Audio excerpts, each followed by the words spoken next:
በየት ነው የተዋወቃችሁት? ቴንኪዩ ጊፍት እየሰጡ ነው። እሺ አመሰግናለሁ። ከሊያሹ ጋር የተዋወቅነው እንግዲህ አዲስ አበባ አካባቢ ትኖር ነበረ እሷ፣ እኔም እዛ አካባቢ፣ እኔ እዛ ሰፈር ልኝ ሲጀመር አዲስ አበባ ማለት ነው። ከሰሞኑ በየሚዲያው የምንሰማው ነገር ሁሉ ብዙዎችን የሚያስገርም ሆኖ አግኝተነዋል። በቅርብ ጊዜያቶች ውስጥ ከ3 እና 4 ቀናት በፊት የሊያ እህት ነኝ ያለች አንዲት ግለሰብ ወደ ሚዲያው በመምጣት እህታችን ሊያ ከባድ ሰው ሆናለች፣ እባካችሁ የምታቋት ምከሯት፣ የቤተሰብ ውርስ ፍለጋ ቤተሰብ እያበጣበጠች ነው ስትል ከባድ ንግግር አድርጋ ነበር። ይህም በተመለከተ ሊያ ይሄ ነገር ለመፈመስ የሚደረግ የተለያዩ መጋጋጦች ናቸው፣ እንዲሁም ሰው የሚያስጠይቅ መሆኑን ራሱ አያውቁም እንደሚናገሩ ሰዎች በአጠቃላዩ እንደዛ ብላ የተናገረችው እህት አይደለችም ስትል ተደምጣ ነበር።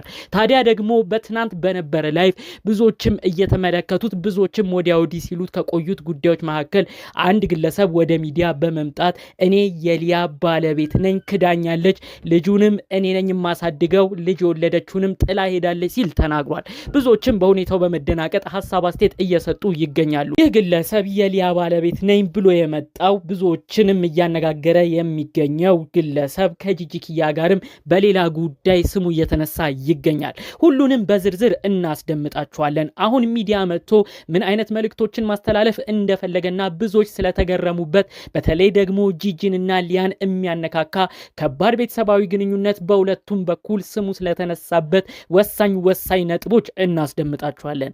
ሰላም ጤና ይስጥልን ውድ የሀገሬ ልጆች፣ በያላችሁበት ሰላማችሁ ይብዛ። ዛሬም አዳዲስ በሆኑ መረጃዎች ብቅ ብለናል። ለቻናላችን አዲስ ከሆኑ ሰብስክራይብ እንዲያደርጉን በአክብሮት እንጠይቃለን። ቀጥታ ሚዘን ወደ መጣ ነው ዝርዝር መረጃዎቻችን እናልፋለን። በቪዲዮ መግቢያ እንደተመለከታችሁት ኩይሊያ የምትባል ግለሰብ ይህን ልጅ እየጠየቀችው ነበር። ታዲያ ይህ ልጅ እንግዲህ ኮስተር ብሎ ነው እኔ ሊያ ባለቤት ነኝ፣ ልጅ እያሳደግኩ ነው፣ ብቻዬን የመጀመሪያ ልጅ ከኔ ነው የወለደችው፣ ጠፍታለች ሲል ነው የተደመጠው። እስቲ የሚለውን ነገር ከራሱ አንደበት ላስደምጣችሁ። እና እዛ ንፋስ ስልክ ተምር ያለው እኔ እዛ ስማር ሳልፍ ነበረ የምንተያየው። ከዛ እያለ ቀጠለ። ከዛ አብረን እንግዲህ ተያይዘን ቤሩት ገባን። በጓደኝነት ትንሽ ከቆየም በኋላ አይ ቲንክ ቤሩት ገባን። ያው ኑሮ ለማሸነፍ ቤተሰብ ለመርዳት ነው እንደዚህ ያደረግነው። ከዛ እንግዲህ እዛ እያለን የማዳም ቅመሞች አጋቡን፣ ወለድን። ከዛ በኋላ እንግዲህ ደግሞ ልጁን ጥላብኝ እሷ እንግዲህ ሄዳለች። ከተለያየ ረጅም ጊዜ ነው። እኔ በጣም በስቃይ በችግር ያሳለፉት እንግዲህ ያው እንደተመለከታችሁት ነው። አጠር ባለመልኩ ብዙ ነገር ነው የተናገረው። ተኮሳትሮም እጅግም አዝኖ ይመስላል በፊቱ ገጽታ። ታዲያ እዚህ ጋር የተናገረው 2 ነጥብ አለ። በጣም የሚያስቅ ነገር ቤሩት ላይ የማዳም ቅመሞች ዳሩን፣ ቤሩት ነው ሰርጋችንም የሆነው፣ ከዛ በኋላ ልጅ ከተወለደ በኋላ ግን ጥላይን ጠፋች ነው ያለው። ይህንን አጠር ባለመልኩ አሰማችሁ እንጂ ረጅም በነበረው ላይቭ ላይ የቲክቶክ ቆይታ ላይ ግን የተለያዩ ንግግሮች ተናግሯል። አዲስ አበባ አሁን መጥቼ ባለበት ቅጽበት እሷም የሆነ ቦታ ተገናኝተን ፊት ነሳችኝ ሁሉ እያለ ሲናገር ነበረ። የግለሰብ እንግዲህ አንድ የተሳሳተው ነገር ያለ የሚመስለኝ በተለይ ደግሞ እንደው ለመፈመስ ወይ ለድራማ እንኳን ቢመጣ የነበረችበትን ሀገር ቢያጠናው ጥሩ ነበረ። ሊያ ደጋግማ ከዚህ በፊት ተናግራ ነበር የት ሀገር እንደምትሰራ።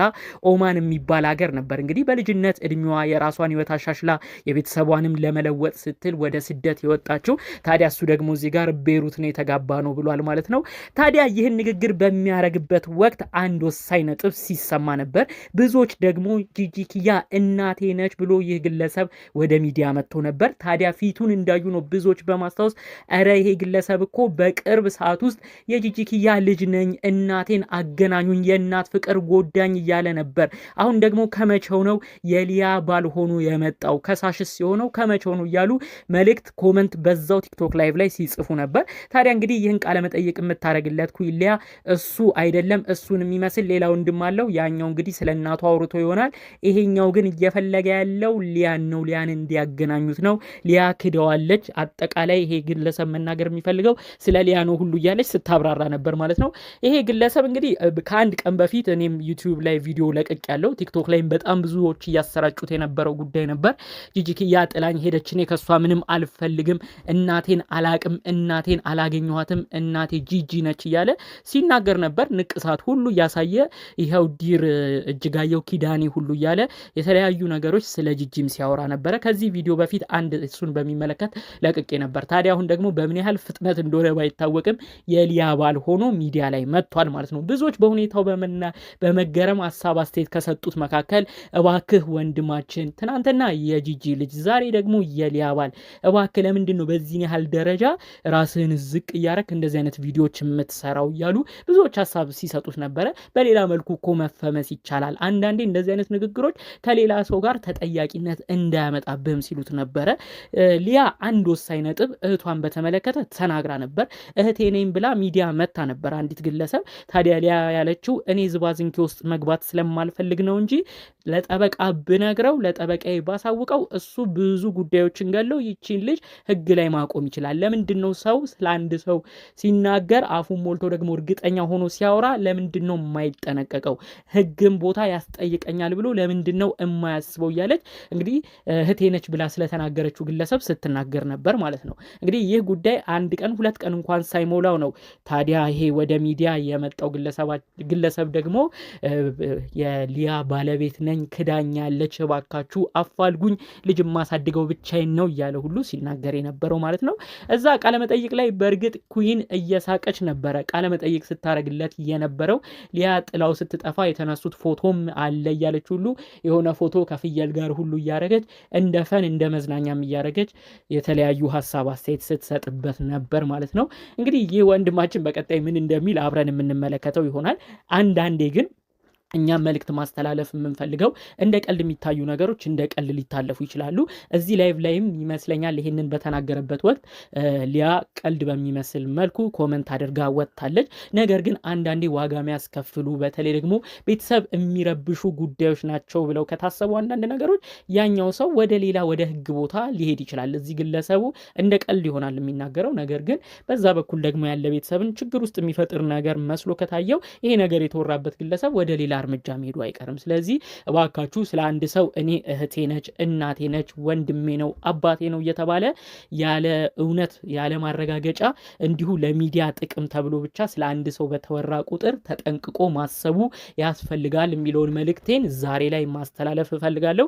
እንግዲህ ይህ ወንድማችን እንደ ፈን እንደ መዝናኛ ቆጥሮት ከሆነ እዚሁ ላይ እንግዲህ አብቅቶ በቀጣይ በሌሎች ስራዎቹ እንመለከተዋለን ብለን እናስባለን። ምክንያቱም ህዝቡ ራሱ ባንዴ ነው ያወቀበት። ትናንት የጂጂ ልጅ ነኝ አለ፣ ዛሬ ደግሞ የሊያ ባለቤት ነኝ አለ። ስለዚህ ደግሞ በቀጣይ ምን ይላል እያሉ ሁሉ ብዙዎች ሀሳብ ሲሰጡበት የቆዩት ጉዳዮች ነበሩ ማለት ነው። እንግዲህ ጠቅለል ባለመልኩ ከሰሞኑ ወዲያ ወዲህ ሲሉ ከቆዩት በተለይ ደግሞ ዩቲዩበሯን ሊያ ሾው የሚመለከቱ ከዛም ከዚህም የሚመላለሱ ጉዳዮችን ነበር ይዘንላችሁ የመጣ ነው። በሌሎች ቪዲዮዎቻችን እስክንገናኝ ድረስ ሰላሙን ሁሉ ተመኘሁላችሁ። ሰላም።